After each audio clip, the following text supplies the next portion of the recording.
En Radio Nuevo Mundo, 930 de la amplitud modulada y en www.radionuevomundo.cl presentamos el programa Barco de Papel, un espacio que aborda la literatura desde todas las esquinas del arte. Al timón, David Evia. Bienvenidas y bienvenidos. Cuando el canal era un río. Amigas y amigos de Radio Nuevo Mundo, tengan ustedes un cordial saludo.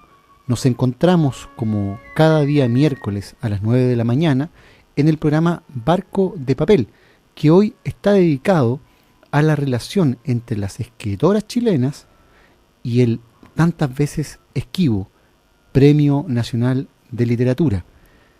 Nos acompaña como siempre Raiza Johnson. ¿Cómo estás, Raiza? Hola, buenos días. Un poco afónica hoy, pero me he cuidado porque me atrapó un resfrío y puedo estar presente en este programa que toca un tema bien contingente e interesante. ¿Podrías, para empezar, David, contarle a los auditores cuál es el origen de este premio, del Premio Nacional de Literatura? El Premio Nacional de Literatura, Raiza, se origina en una propuesta de creación del mismo hecha por la Sociedad de Escritores de Chile hacia fines de los años 30, cuando la SECH advertía al país que el escritor era dueño de un oficio que no tenía retribución económica necesaria, ni mucho menos permitía vivir de una jubilación, de una pensión. Por lo tanto, tenía un marcado carácter social, más que ser una distinción estrictamente vinculada a la obra misma del autor. Desde luego que eso importaba. De ahí en adelante, quien toma las riendas de esta propuesta es el presidente Pedro Aguirre Cerda, quien se compromete con la Sociedad de Escritores a llevar adelante este proyecto de ley, pero en medio de esa tramitación lo sorprende la muerte. Finalmente es su sucesor, Juan Antonio Ríos, quien firma la ley respectiva, la ley que crea el Premio Nacional de Literatura, que se entrega por primera vez en 1942 a Augusto Dalmar, y que ha tenido una historia bien interesante, intensa también en términos de disputa por este galardón. En esa primera década hubo grandes autores como Pedro Prado y Pablo Neruda que lo recibieron, y de ahí en adelante ha pasado muchas veces que varios autores muy relevantes para la historia de la literatura han fallecido sin obtener siquiera la mención o la propuesta al Premio Nacional. Y entre las personas que recibió el Premio Nacional de Literatura, la primera mujer en recibirlo es Gabriela Mistral. Hablamos de Lucila Godoy Aycayaga, esta niña que nace en Vicuña y que muy tempranamente exhibe sus tremendas dotes con las letras. Gabriela Mistral es una joven intelectual que a los 15 años, por razones económicas, debe abandonar el liceo y debe ponerse a trabajar. Pero esta adolescente intelectual trabaja como profesora ayudante. Una cosa bastante sorprendente, no solo en la época, en cualquier época en realidad, y que sin tener la formación institucional rinde más tarde, en medio de cuestionamientos de gente que criticaba que hiciera clases sin título, rinde exámenes libres admitidos por la Universidad de Chile, y la Universidad de Chile aprueba su grado académico con distinción unánime. Todo un acontecimiento en una época en que en general era poco dado todavía que las mujeres destacaran o que se les abriera un espacio institucional a las mujeres en el ámbito de la literatura, en este país y en este mundo bastante machista todavía a la fecha. Y Gabriela Mistral va a recorrer el mundo. Tala, por ejemplo, esa obra emblemática, va a ver la luz primero en Estados Unidos.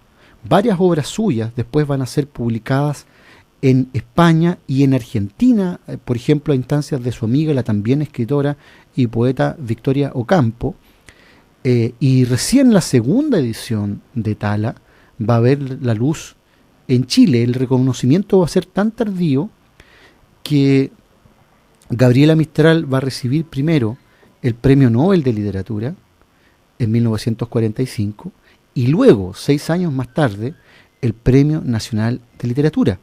Pero entre medio, esta gran creadora, esta gran ensayista, autora de volúmenes completos sobre teoría pedagógica, por ejemplo, va a recorrer el mundo interlocutando, por ejemplo, en México, con los grandes intelectuales como el poeta y ministro de Educación José Vasconcelos, quien va a hacer una gran reforma desde el año 22 en adelante en ese país, absolutamente analfabetizado por las políticas públicas de la época.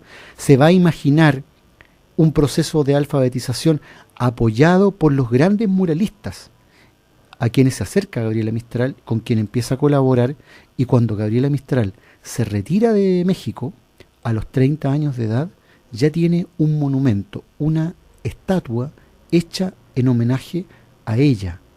Es decir, un personaje muy inquieto que va a vincularse con los grandes intelectuales republicanos también en el caso de España, y va a cumplir funciones diplomáticas importantes. Una de ellas que no alcanzó a ejercer en la embajada de Roma, va a ser inmediatamente prohibida por Mussolini, porque Gabriela Mistral, antes de asumir, le ha advertido públicamente al mundo su condición de antifascista, y eso por supuesto Mussolini no lo va a aceptar. Entonces, esta no es una mujer que anda ahí con la caricatura de la timidez que suele construirse respecto de muchas escritoras, sino todo lo contrario, está blandiendo la palabra justamente para emplearla en los más distintos términos. Esa es Gabriela Mistral, receptora en 1951, reiteramos, del primer premio nacional que obtiene una mujer en Chile. Y escuchamos ahora en Radio Nuevo Mundo, Barco de Papel, de Gabriela Mistral, El amor que calla, en la voz de Paula Valcarce.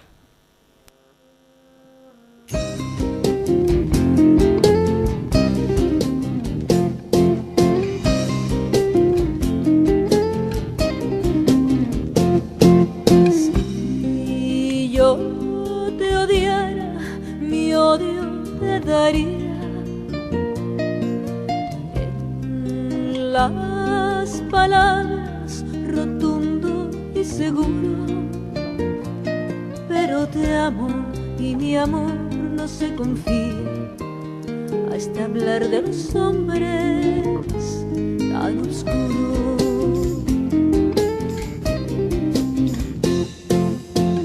Tú lo quisieras vuelto un alarido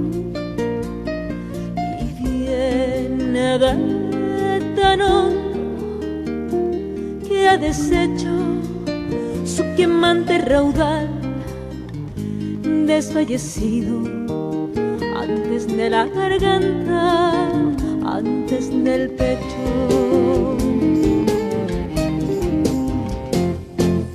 Estoy lo mismo que estanque colmado y te parezco un surtidor inerte, todo por mí atribulado, que es más atroz que el entrar en la muerte. Ay, ay, la la la la la la la la la. Ay, ay, la la la la la la la la. Si yo te odiara, mi odio daría en las palabras, rotundo y seguro, pero te amo y mi amor no se confía hasta hablar de los hombres tan oscuros. Estoy lo lo mismo que estanque colmado y te parezco un surtidor inerte, todo por mí callar atribulado, que es más atroz que el entrar en la muerte.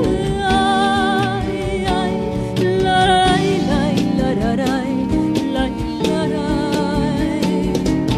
Estoy lo mismo que estanque colmado y te parezco un surtidor inerte, todo por mí callar atribulado, que es más atroz que el entrar en la muerte. Ay, ay, la la la la la la la la. Ay, ay, la la la la la la la.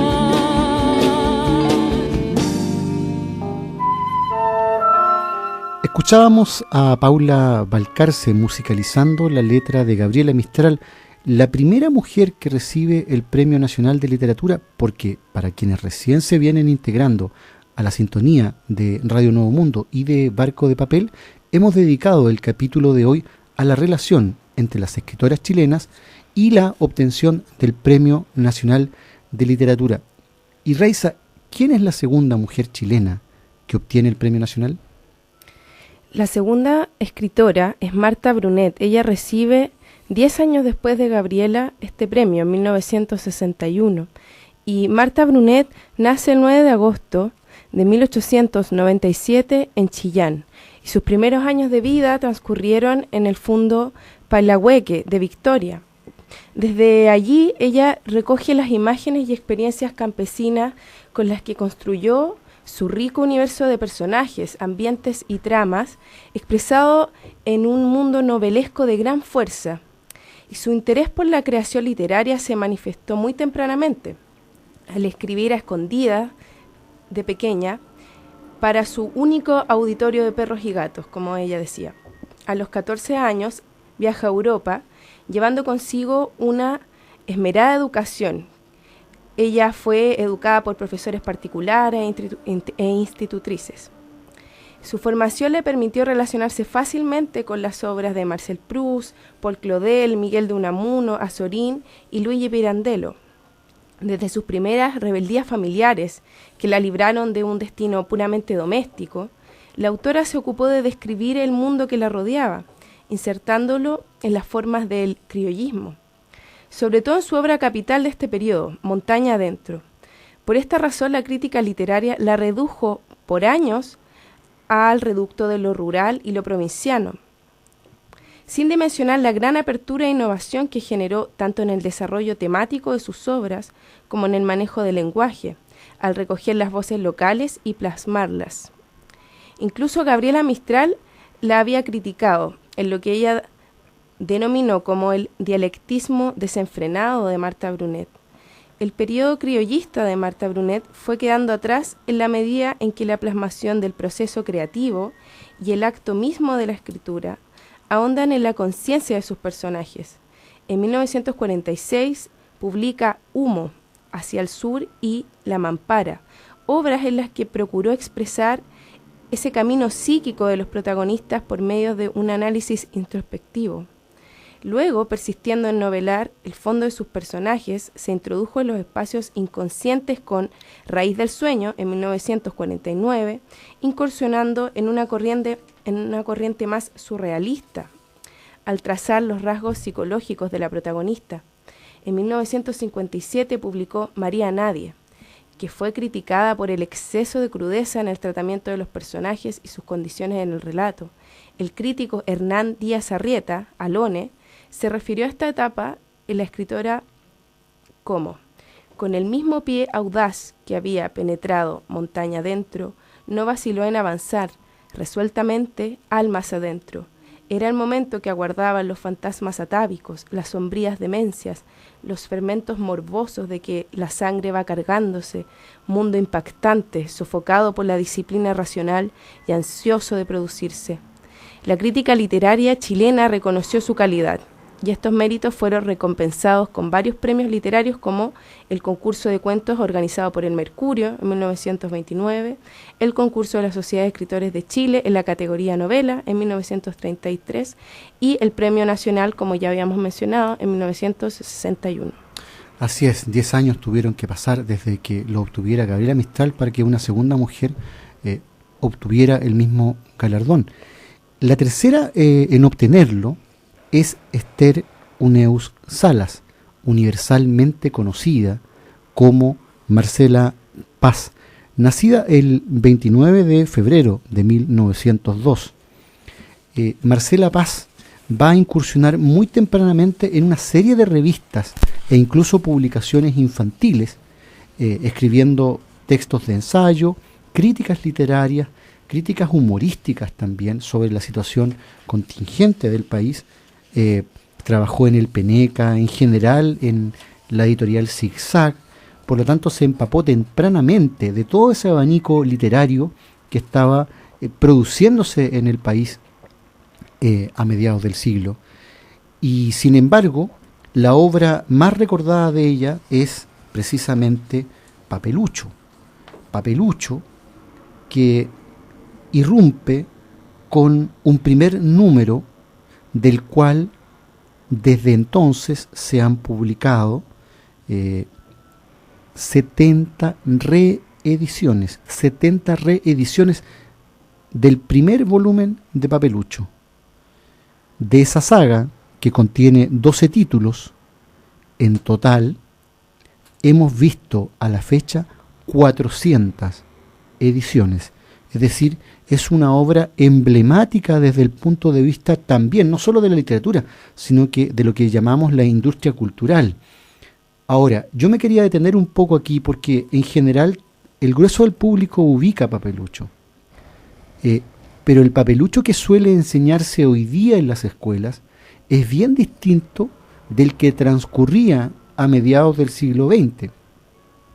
Porque cuando la cuestión social asoma a la vida política del país, los escritores no se quedan a la saga, y Marcela Paz, aún proveniendo de una familia acomodada, no teniendo problemas de subsistencia particularmente, como sí los tuvo Gabriela Mistral, se va a encargar desde el primer número, y sobre todo entre el primero y el segundo número de Papelucho, de emplear la voz del protagonista, de este niño, para denunciar, fíjense, literalmente, la explotación social, la esclavización del hombre por parte de los ricos. Y Papelucho se va a referir, despeinando a la élite local, acostumbrada a novelas rosa del mundo infantil, se va a encontrar con un niño que nos está diciendo en la cara a los chilenos cuál es la brecha social, en qué consiste esa injusticia social, etcétera.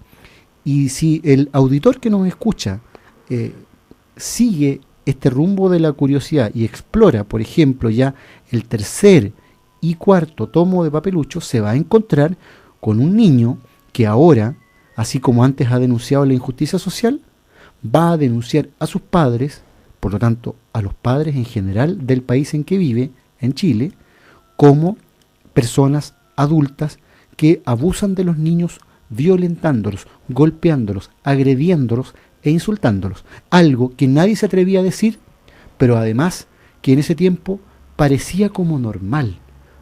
Había una buena parte de la institucionalidad que aceptaba de buena manera o con un silencio cómplice la golpiza en la casa y la golpiza supuestamente instructiva en el colegio. Eso hoy día es un poco distinto. Hoy día más bien suele hacerse la denuncia cuando, o por lo menos en muchos casos se hace cuando ocurre, pero en esa época en que la autoridad paterna parecía unilateral y sagrada, Papelucho se atreve a denunciar a sus propios padres y lo hace brutal y directamente, como creo que corresponde. Ahí está el aporte de Marcela Paz, más allá de la literatura. Pero hay otras autoras en la historia de la literatura y en la historia del Premio Nacional, y la última en recibir el Premio Nacional Marcela Paz lo obtuvo en 1982.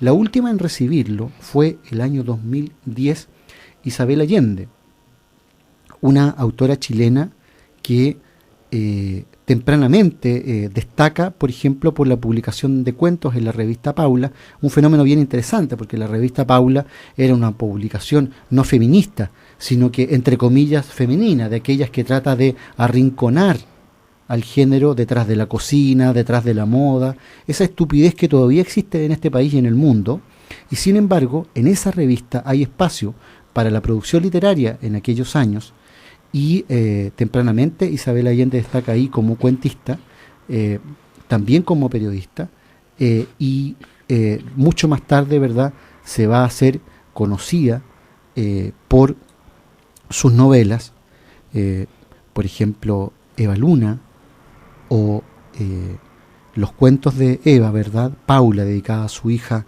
fallecida, La Casa de los Espíritus, que se convirtió tempranamente en un bestseller y que fue llevado al cine más tarde, ¿verdad?, con un tremendo reparto. Y es la última chilena en obtener el Premio Nacional de Literatura en 2010, es decir, en esas prácticamente 8 décadas de historia del premio, solo 4 mujeres lo obtuvieron, y muchas otras, absolutamente merecedoras del mismo, Raiza, no alcanzaron esa distinción. Por ejemplo, escritoras que fueron postergadas. Encontramos a María Luisa Bombal, nacida en Viña del Mar en 1910, que inició su carrera literaria publicando en Buenos Aires La Última Niebla. 3 años después lanza La Amortajada, su novela más importante. También autora de la historia de María Griselda. Y muere ella sin haber obtenido el Premio Nacional, habiendo sido candidata al mismo en 1974, 1976 y 1978. Tenemos también a Magdalena Petit Marfan, quien se inició como escritora con un artículo sobre Marcel Proust, que fue publicado en la revista Atenea. Fue una de las primeras en hablar de Proust en Chile y permaneció como colaboradora permanente en las revistas Zig-Zag, Nosotros, Excelsior y Atenea, y en periódicos tales como La Nación y el Diario Ilustrado. Cultivó el ensayo, el teatro, la novela, la biografía y también escribió libros para niños. En esta línea fue autora de La Quintrala, Los Pincheira, 4 biografías también de personajes importantes como Don Diego Portales, El hombre sin concupiscencia, en 1937, biografía de Gabriela Mistral, en 1946, El patriota Manuel Rodríguez, en 1951, y San Martín y el Ejército Libertador, un hombre y su ideal, en 1965. Otro de sus libros más reconocidos por la crítica fue Caleuche, en 1946. El premio del que se valió fue el Premio Municipal de Literatura de Santiago. Otra escritora postergada fue Isidora Aguirre, nacida en 1919 en Santiago. Desde muy temprana edad, ella recibe una educación centrada en las artes y antes de dedicarse al teatro, trabajó como escritora e ilustradora de libros infantiles, porque ella es muy conocida por haberse dedicado al teatro. Y sus primeras piezas teatrales fueron comedias ligeras como Carolina y La Dama del Canasto. Sin embargo, ya en una línea inspirada en postulados de Bertolt Brecht, de teatro social, se escriben obras como Población Esperanza, que fue coescrita junto a Manuel Rojas. También obras como Los Papeleros, Los que van quedando en el camino y Retablo de Yumbel, todas ellas basadas en hechos reales. Otra autora fue Matilde Ladrón de Guevara, que en 1925 es nada menos que ganadora del concurso Miss Chile. entre la década de 1940 y 1950 fue corresponsal de varias revistas y diarios, tanto chilenas como internacionales, entre ellos Ecran, Zigzag, La Tercera de la Hora, La Nación de Buenos Aires, El Mercurio y Marcha de Montevideo. En 1948, ella inicia su carrera literaria con Amarras de Luz. En los años 60 vivió un corto tiempo en Cuba, donde entabló amistad con Fidel Castro y el Che Guevara, lo que la inspiró para escribir Che en 1969 y Cubanía y Che en 1998. Posteriormente apoya al gobierno de la Unidad Popular en Chile y tras publicar su novela La Ciénaga en 1975, debe exiliarse a Argentina, donde escribe Destierro en 1983 y Va a caer en 1985. Ella sí fue nominada al Premio Nacional en el 2006, pero fallece sin obtenerlo en el 2009. Así es. También hay que mencionar a Eliana Navarro Barahona, a Cecilia Casanova y, por supuesto, uno de los más grandes silencios en materia de Premio Nacional es el que no se le entregó a la gran poeta chilena Stella Díaz Barín. Vamos a la música. Vergüenza, el célebre poema de Gabriela Mistral, en la interpretación de Isabel Aldunate.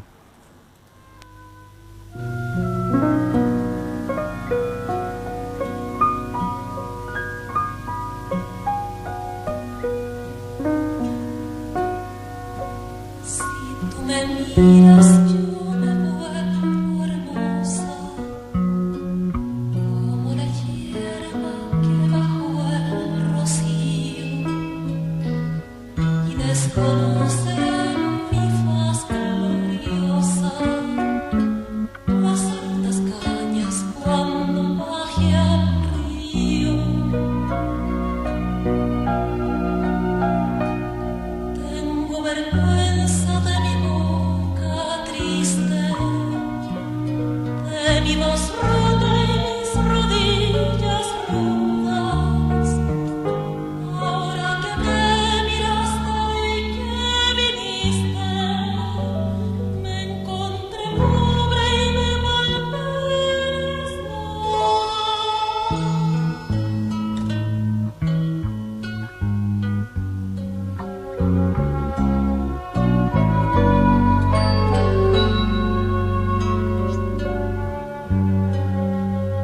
Ninguna piedra del camino hallaste, más desnuda de luz en la alborada, que esta mujer a la que levantaste, porque oíste su canto la mirada. Yo callaré para que no conozcan mi dicha luz que pasan por el llano, en el fulgor que da mi frente tosca y en la tremulación que hay en mi mano.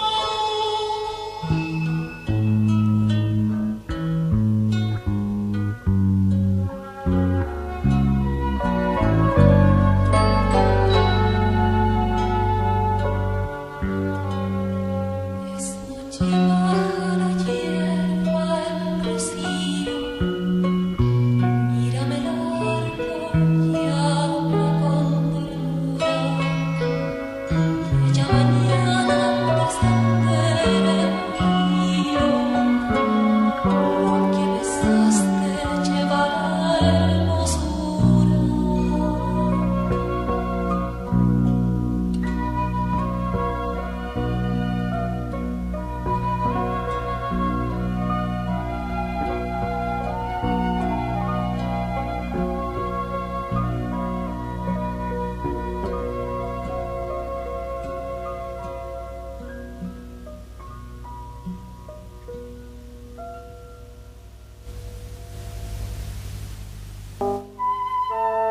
Estamos en Barco de Papel por Radio Nuevo Mundo en un capítulo que hemos dedicado a aquellas autoras chilenas y su relación con el Premio Nacional de Literatura. Las que lo obtuvieron, 4 en total, desde la fundación de este premio en 1942, y muchas otras, como decía Raiza Johnson hace un momento, que aún mereciéndolo, no han obtenido esta distinción. Pero este año, en muy poco rato más, vamos a tener una nueva versión del Premio Nacional de Literatura, y ahí, aunque hay 17 candidatos, postulan también 4 mujeres. Raiza, ¿quiénes son? Las actuales candidatas son Carmen Berenguer, Delia Domínguez, Elvira Hernández y Teresa Calderón. Teresa Calderón. Justamente con ella tenemos ahora un contacto telefónico. Teresa, ¿estás por ahí? Sí, aquí estoy. En La Serena, me imagino. No, ahora estoy en Santiago. Ah, volviste a Santiago. No, voy y vengo. Vas y vienes. Sí. Mira tú, ¿eh? Soy viajera. Qué envidia. Oye, estábamos conversando, Teresa, en el programa Barco de Papel, Ajá. sobre lo esquivo que ha sido el Premio Nacional con las mujeres en nuestro país. ¿Tú a qué atribuyes esa situación? Es absolutamente esquivo y sobre todo malévolo, porque no es posible que solamente 4 mujeres en la historia del Premio Nacional hayan obtenido este galardón, habiendo muchísimas en todas las generaciones que se lo merecen. Yo creo que el principal problema es que se habla tanto de la igualdad y se habla tanto del discurso otro que tenemos las mujeres y en verdad no, yo creo que no nos leen, los hombres no nos leen, los mismos los que leen son poetas siempre. Los poetas nos leemos entre los poetas y bueno, los niños en los colegios también. Yo encuentro hay otra cosa que me gustaría mencionar. Sí. Me llama demasiado la atención que todas las mujeres que obtuvieron este premio lo obtuvieron bajo gobiernos de la derecha. Una paradoja. Absolutamente. La Concertación no le ha dado el premio a ninguna mujer. Por ejemplo, Gabriela Mistral con González Videla.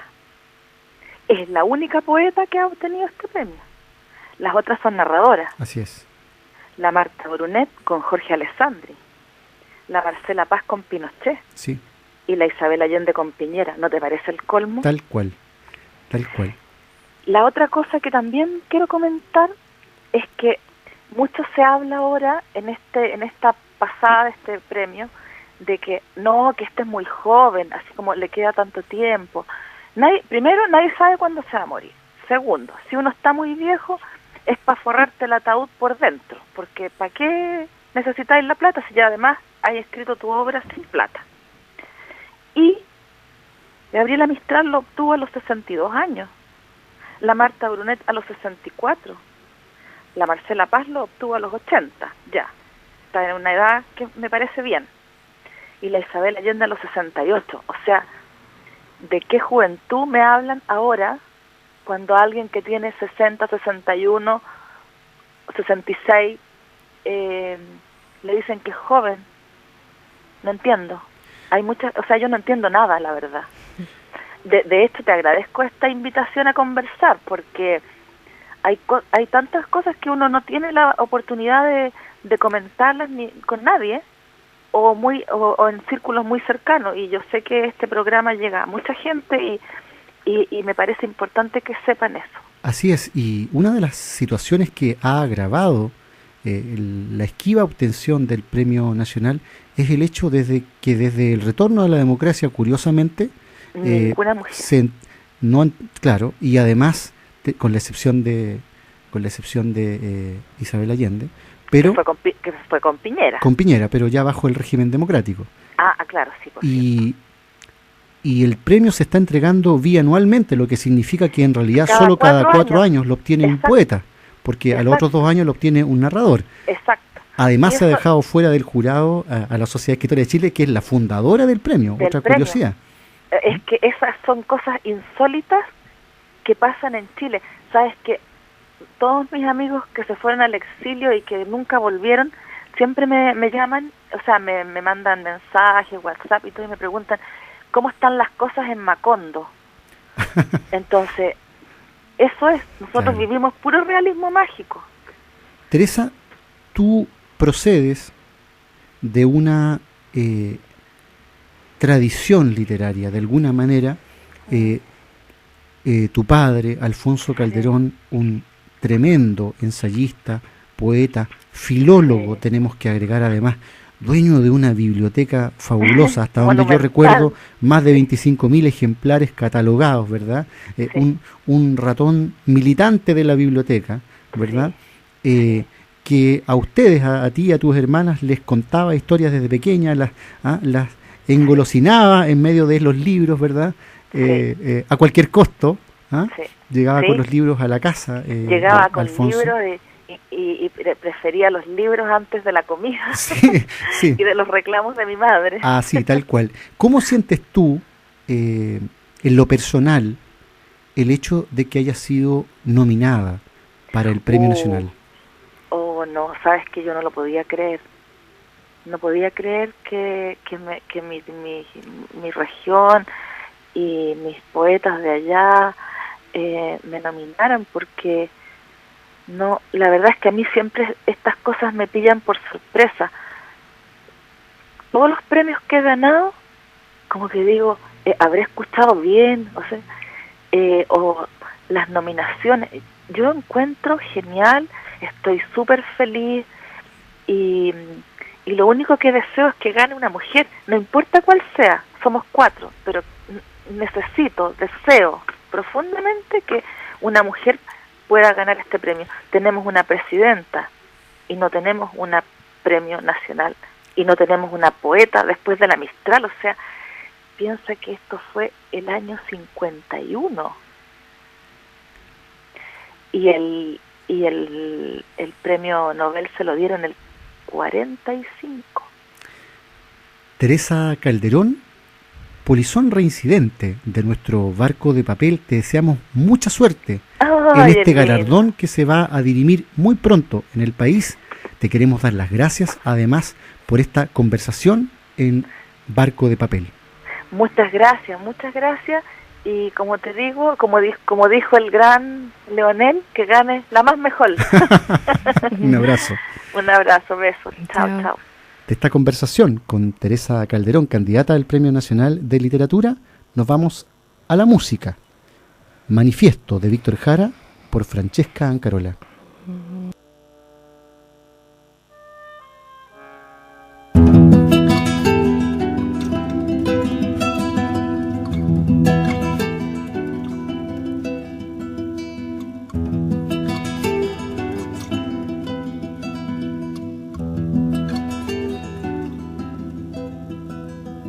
Yo no canto por cantar,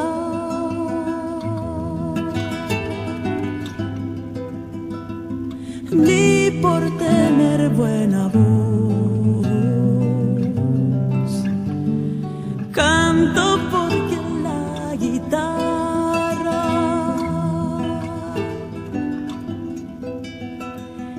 tiene sentido y razón. Tiene corazón de tierra y alas de palomita.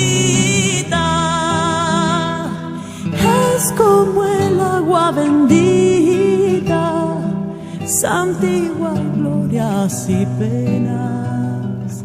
Aquí se enclavó mi canto, como dijera Violeta.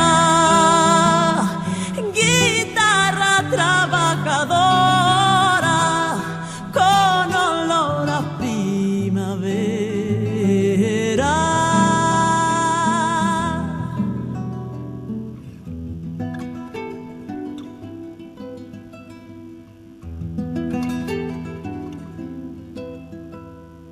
Que no es guitarra de ricos,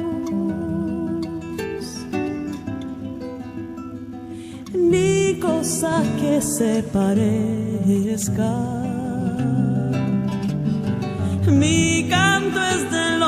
andamios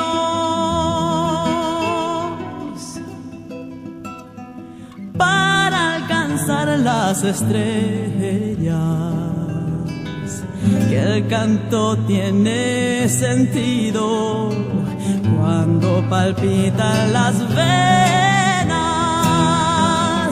del que morirá cantando las verdades verdaderas, no las lisonjas fugaces ni las famas extranjeras, sino el canto de una alondra hasta el fondo de la tierra.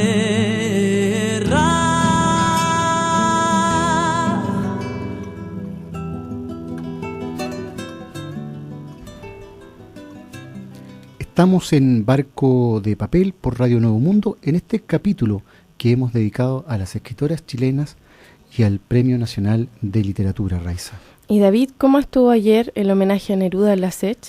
Estuvo bastante entretenido, emotivo sobre todo, y multitudinario. La verdad es que llegaron muchos auditores y personas de distintas latitudes, no solamente de Santiago, a este evento que organizamos como Leuca y Barco de Papel en la Casa del Escritor, esta casa patrimonial ahí en Simpson 7. Se hizo un recorrido por la vida y obra del poeta, se contaron varios aspectos desconocidos y tal como habíamos prometido, compartimos con los presentes los poemas inéditos del autor, los poemas recién descubiertos hace algo más de 4 años, y al final, como también habíamos comprometido, regalamos a cada uno de los presentes un facsímil publicado por Leuca de Gaceta con estos 21 poemas inéditos de Pablo Neruda. El entusiasmo y la presencia multitudinaria fue tal que ese tiraje se acabó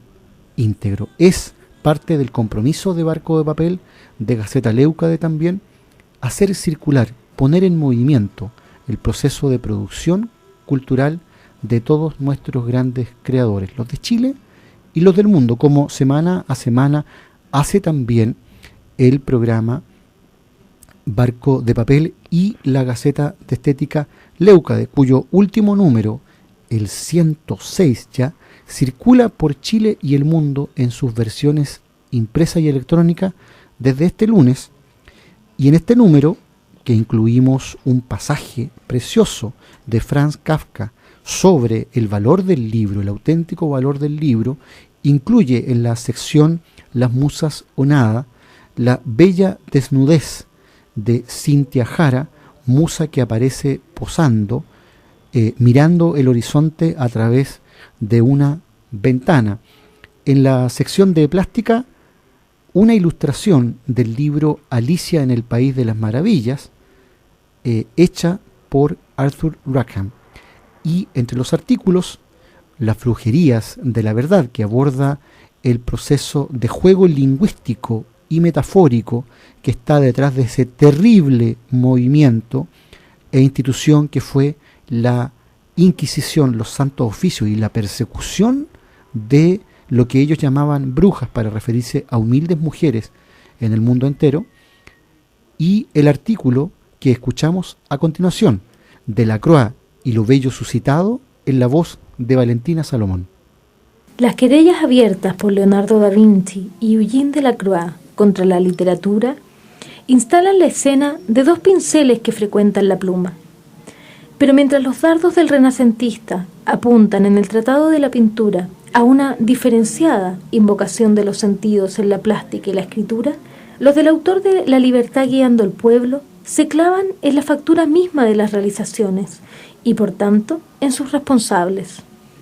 Más que remitirse al objeto retratado, el francés señala que una bella acción, una bella obra, responden al instante a una facultad del alma, sin duda a la más noble.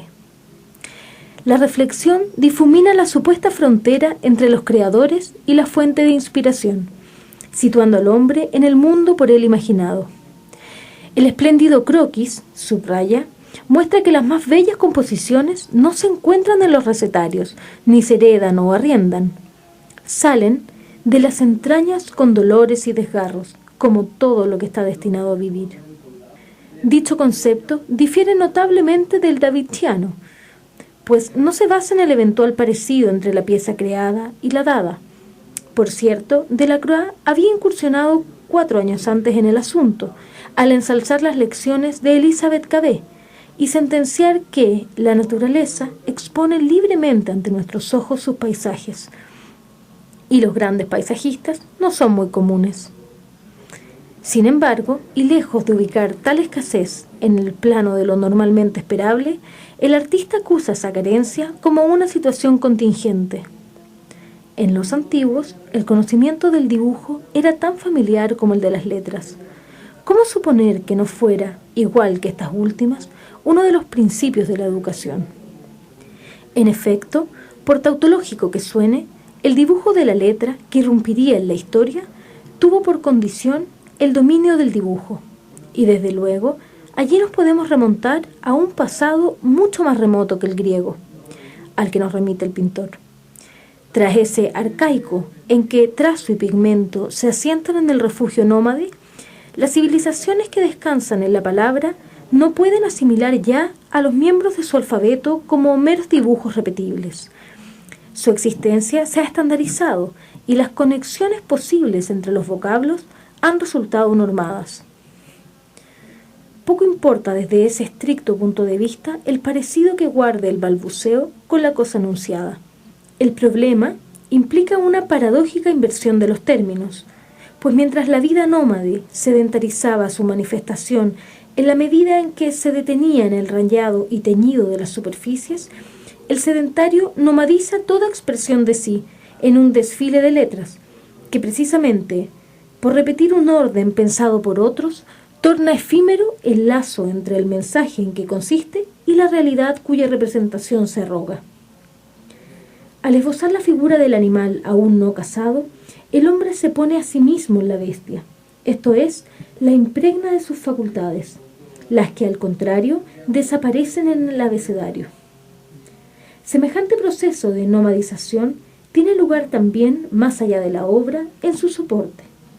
La caverna rayada se quedará para siempre allí, pero la base del código letrado irá del medio portátil al volátil. Solo vemos lo bello a través de la imaginación de los poetas o de los pintores. El salvaje lo encuentra a cada paso en su vida errante, dijo Delacroix, cuya protesta no fue retratar la libertad guiando al pueblo, sino incluirse en ella.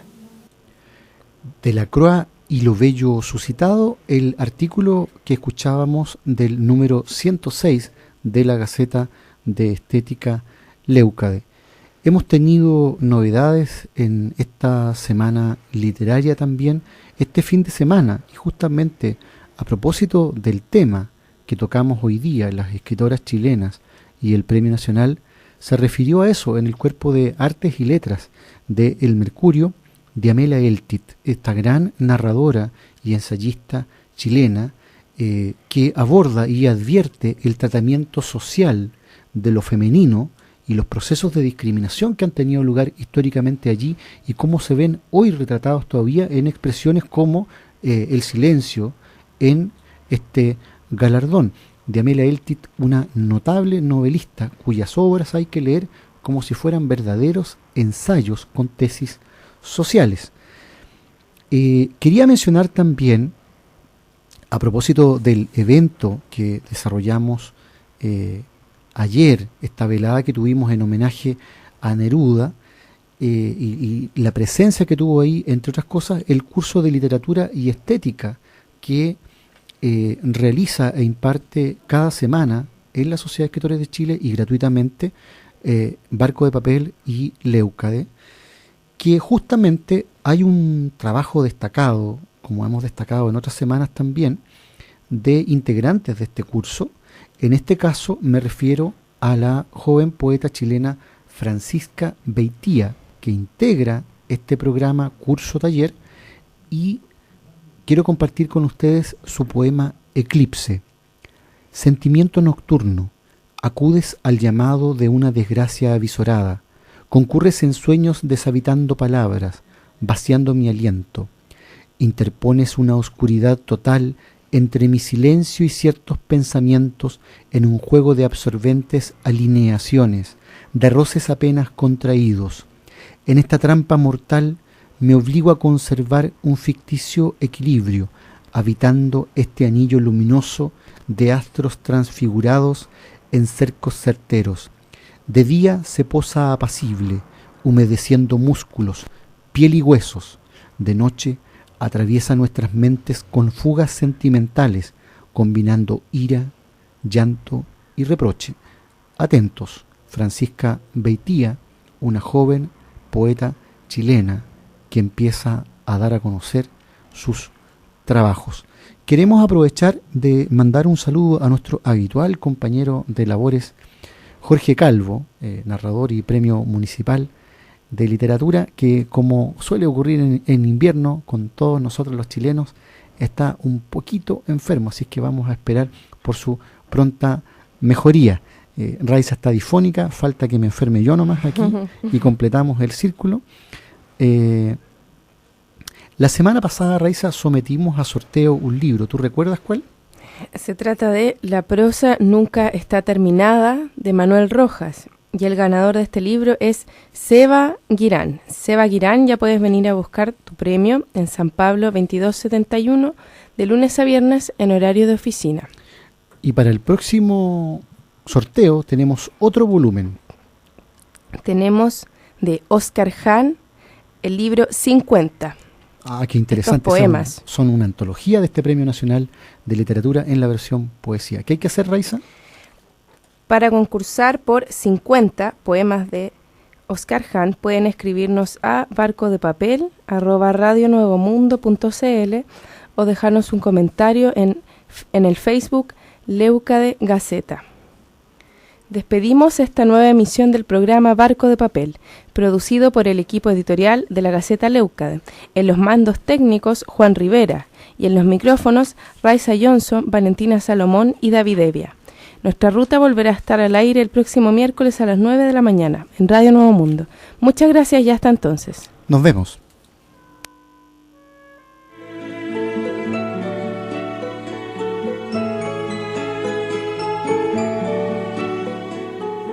En Radio Nuevo Mundo, 930 de la amplitud modulada y en www.radionuevomundo.cl finaliza el programa Barco de Papel, un espacio que aborda la literatura desde todas las esquinas del arte.